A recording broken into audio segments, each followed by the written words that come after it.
Today on Face the Nation, is the battle to reform health care over, or is it just beginning? A Washington Post poll out this morning says the nation is still deeply divided over whether the reform passed by Congress is a good thing or bad. We'll start today with two Republican firebrands, South Carolina Senator Jim DeMint and Minnesota Congresswoman Michelle Bachman. This has more in common with tyranny, who are already trying to repeal the reforms. Is that even possible? And what about the violence in the wake of the congressional action? Isolated incidents or signs of a dangerous anger? We'll hear from the chairman of the Democratic Party, Tim Kaine. Then I'll have a final word on one man's plan to take the partisans out of partisan politics. But first, the aftershocks from health care reform on Face the Nation.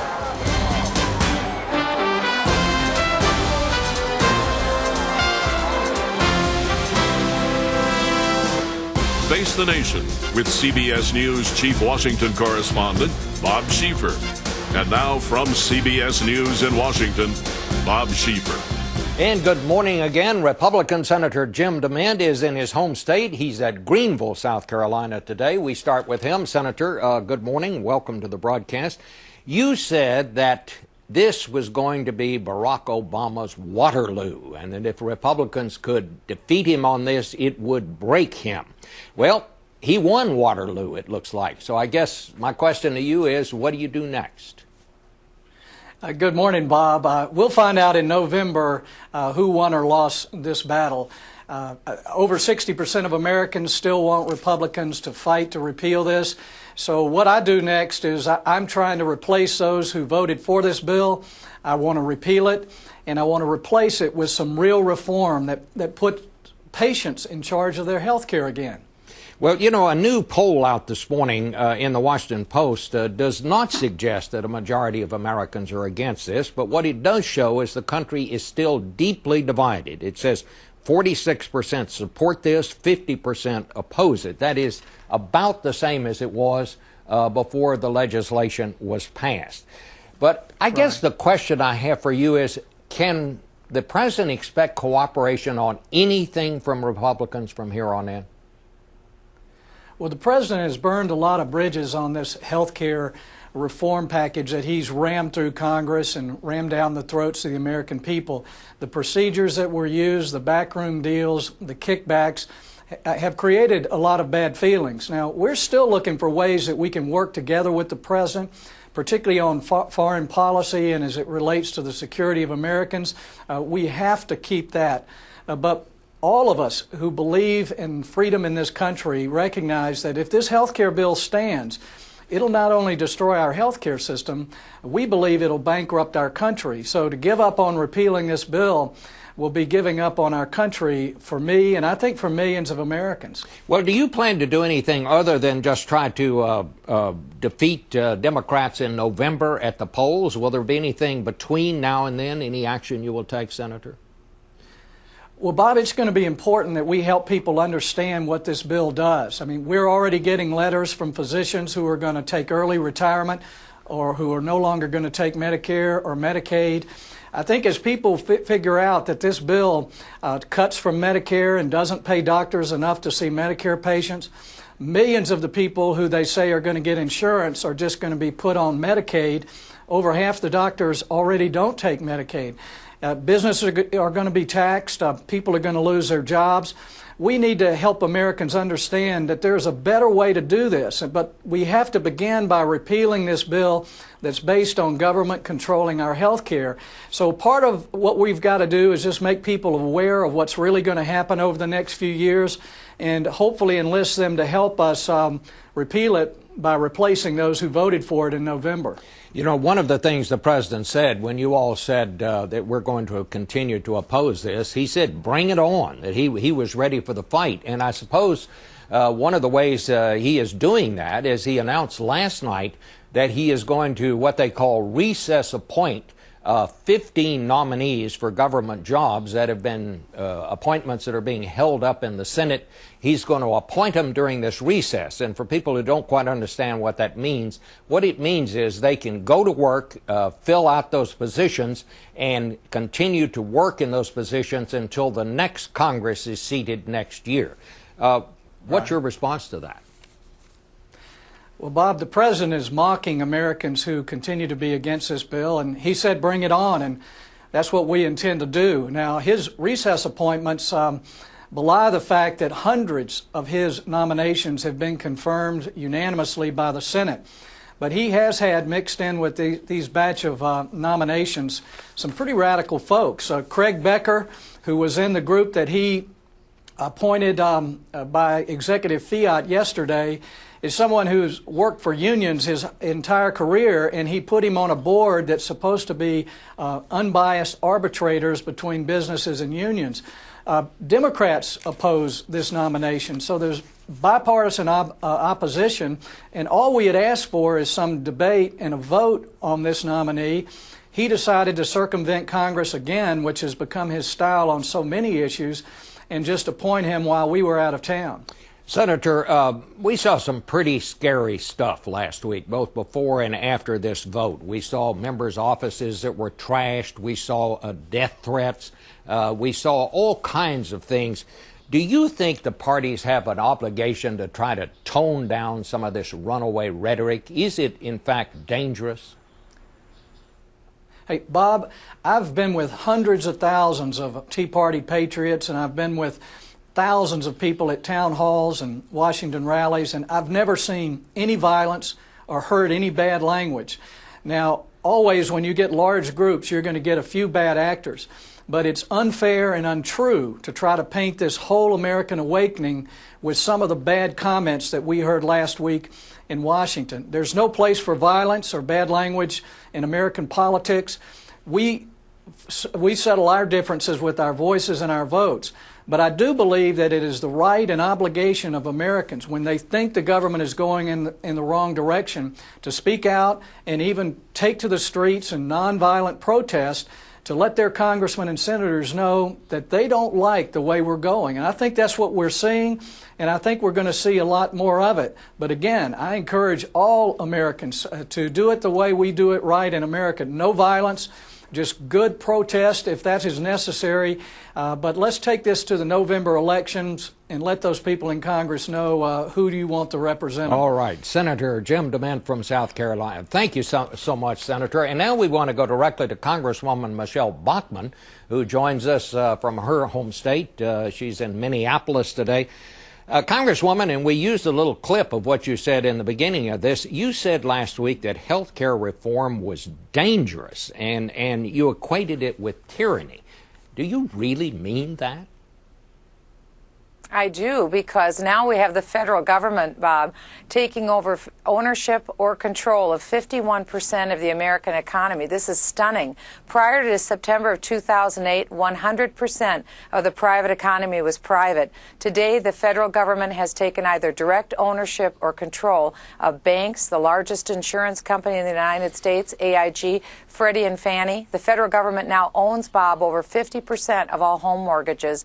Now the direct student loan industry, Chrysler, GM, and with the healthcare industry, that's an additional 18% of the private economy, which means government would be making decisions over our lives from cradle to the grave. I think that's a stunning level of government takeover and control that we have never seen before in the history of our country. Well, we've never seen the government the economy on a verge of total collapse. And we have to point out that a lot of this began during the Bush administration. It was President Bush who was president when the TARP law was passed to give aid to these big banks and so forth.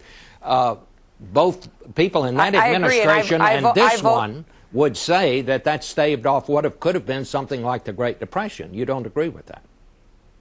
Actually, I don't agree with that, no. I voted against the $700 billion bailout, and that was really the mother of purchasing out AIG, purchasing the banks, also purchasing Freddie and Fannie, purchasing GM and Chrysler. That hasn't helped to turn our economy around. Remember, when President Obama told Congress, you have to pass my $1 trillion bailout or we could get unemployment as high as 8%.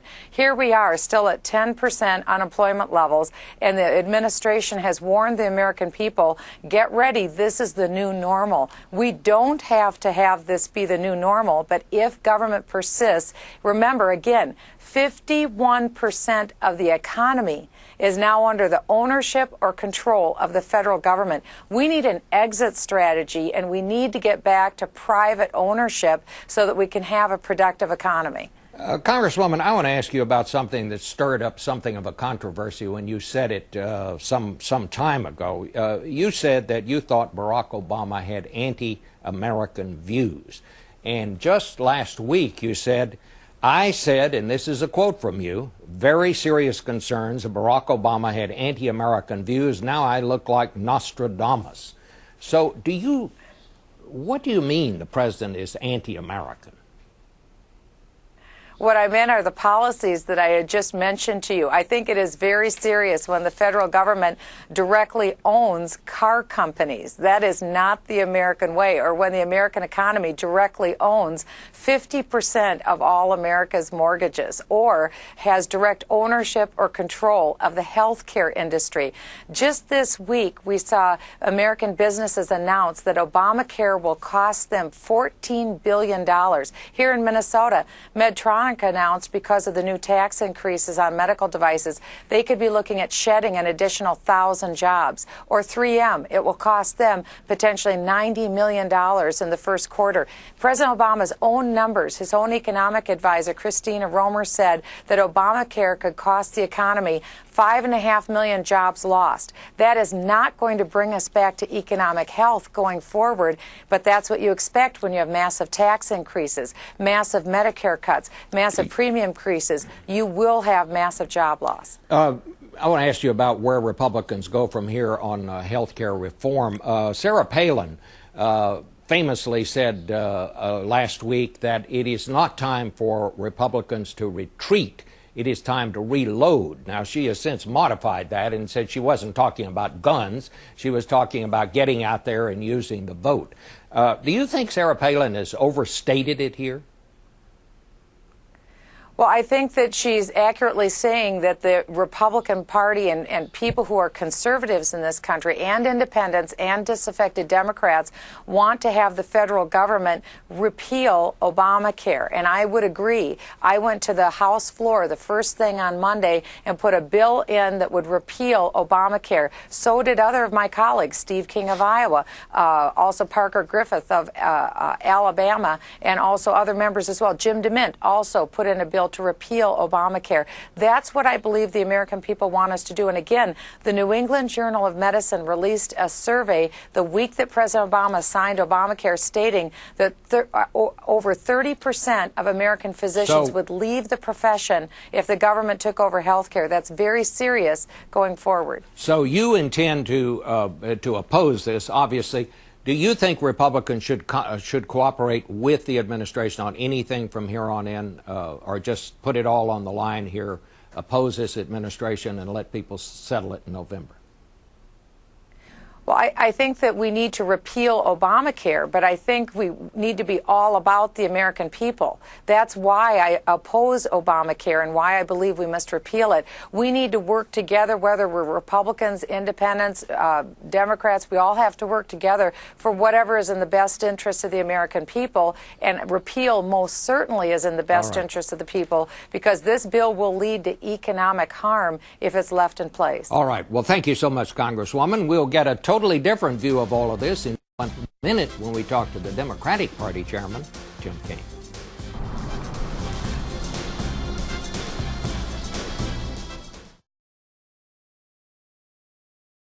And we're joined now by Tim Kaine, the former governor of Virginia and the chairman of the Democratic National Committee. Well, I would just say to you, Governor, you heard the Republican strategy from here on in apparently is to oppose, to try to repeal health care.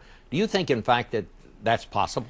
I think it's unwise, and I don't think it will happen, Bob. You know, one of the things I was struck in listening to Senator DeMint and Congresswoman Bachman is just the incredible anger that's there in them. And I don't think Americans are angry people. I think Americans are upbeat, optimistic, can-do people. Now, we're in a tough time, and they want to see government that is working to obtain results. But I don't think they want to see somebody who's calling the president anti-American, or a member of the Senate who says the main goal of health care should be to break the president. You know, this is about people and the problems they're experiencing. So they may want to push forward on a repeal of health care, to tell small businesses you're not going to get tax credits to pay for insurance, to tell families you now can't keep children on your policy till you're 26, to tell folks that you're now subject to these abuses of the insurance industry. I think they'd be unwise to do it, and I think the American public will reject it. Well, what about this whole idea of this sort of runaway rhetoric? As I said to Senator DeMint, there were some kind of scary pictures that we saw on television. And I know you asked the chairman of the Republican National Committee, Michael Steele, to join with you in signing a joint letter just really calling on people to be more civil in this debate. Bob, I think we do need to be civil. Look, one of the great things about this country is we can disagree in significant ways about important matters, but we can do it in civil and appropriate ways. And so when I saw the anger level last week, I wrote a letter to Chairman Steele and just said, hey, let's do something good. Let's join together and issue a statement calling on Americans to be civil, but also on our elected officials to model the right behavior. And it was interesting what happened. The R-N-C considered my request for 4 or 5 hours. They then called the office back to say they wouldn't sign on to the statement. And 1 minute later, they released a press statement just blasting the DNC that they sent around.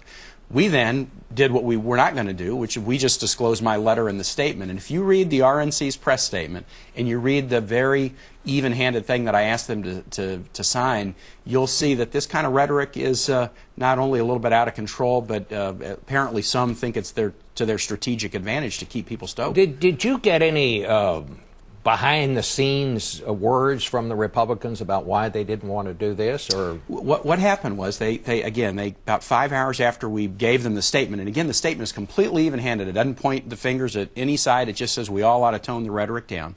They called the office back and just said, you know, the chairman doesn't want to sign it because he thinks he's already spoken enough about this topic. But literally within a minute, the press statement was out just blasting the DNC, and they're arguing that we're trying to fan the flames. It's not the Democrats who are shouting down the president on the floor of Congress or calling names at members of Congress, you know, like baby killer or you lie. That's not what we're doing. This week you saw the Republicans say we're not going to cooperate with the president between now and the end of the year. The Dems are not saying we're not going to cooperate. We're going to keep reaching out on everything and hopefully find some common ground. But I think the other side has just adopted a strategy of complete obstruction.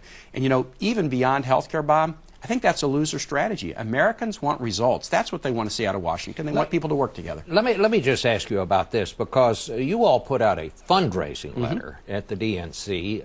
After all of this, it raised a few eyebrows because it talked about this these runaway things, these demonstrations, bricks through the windows and stuff, and then used it as part of a fundraising letter. Was that appropriate? Well, Bob, I'll tell you why we did it. We did put out a fundraising letter referring to the bricks through the window and others, but also referring to the fact that our members who voted for health reform last Sunday are being hit by onslaughts of advertising in their districts, criticizing them, some with the most extreme language.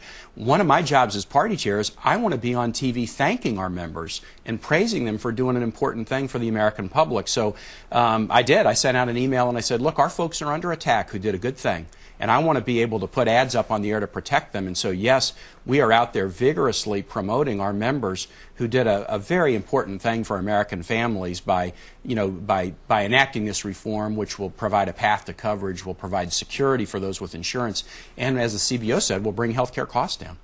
A lot of people are going to be watching what happens back in these congressional home districts over this Easter recess. They're talking about more demonstrations and so forth.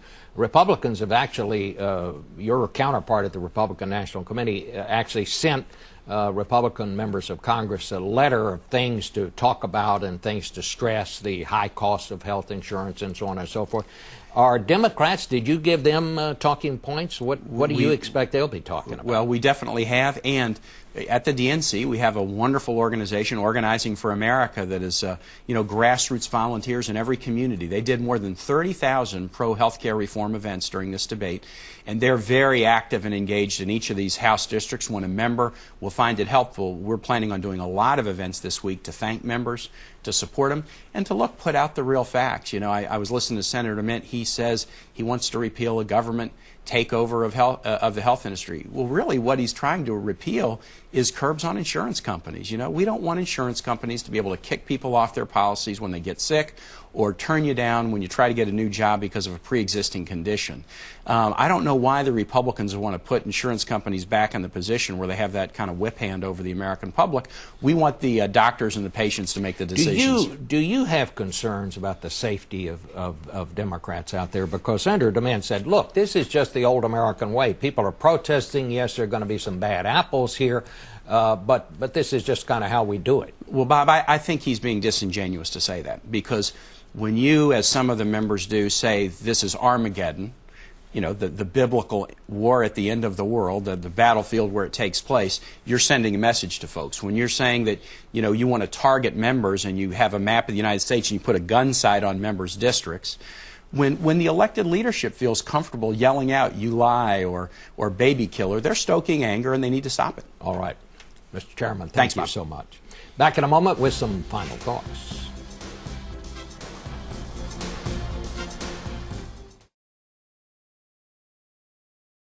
Finally today, I am not much for radical change, but watching this toxic partisan debate over health care made me take notice of a proposal by Phil Kiesling, a former Oregon Secretary of State. Writing in the New York Times last week, he said, if we want to get serious about reducing hyper-partisanship and legislative dysfunction, then just eliminate party primary elections. As you know, most states allow political parties to hold primaries to choose their candidates. But Kiesling notes what we often overlook. Not many people vote in these primaries. In 2006, fewer than 5% voted in the New York primaries, no more than 15 to 30% in most states. In Texas this year, there was a record high primary turnout, 16.5%. What this means is that those who do vote in the primaries are the most partisan activists, the party's base, the most conservative Republicans, the most liberal Democrats.